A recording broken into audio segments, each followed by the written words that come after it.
ഹരേ കൃഷ്ണ. ഈ ലോക ജീവിതത്തിൽ നമ്മളോടൊപ്പം മികവുറ്റ ഒരാൾ ശത്രുവായോ മിത്രമായോ ഒപ്പമുണ്ടാകുന്നതിന് പല ഗുണങ്ങളുണ്ട്. അവർ നമ്മുടെ നിത്യജീവിതത്തിൽ മത്സരക്ഷമത വർദ്ധിപ്പിക്കും.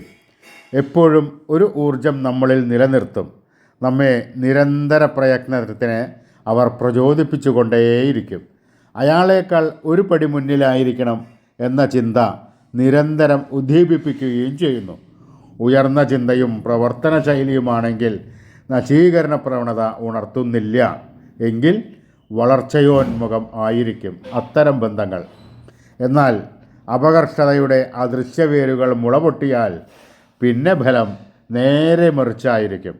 എതിരാളിയെ തകർക്കുക, അപകീർത്തിപ്പെടുത്തുക, അപരൻ്റെ അപകീർത്തിയാണ് തൻ്റെ കീർത്തി എന്ന് തെറ്റിദ്ധരിച്ച് അയാളെ താറടിക്കുവാനും അപമാനിക്കുവാനും ശ്രമിക്കുക. അതുകൊണ്ട് തന്നെ ബന്ധങ്ങൾ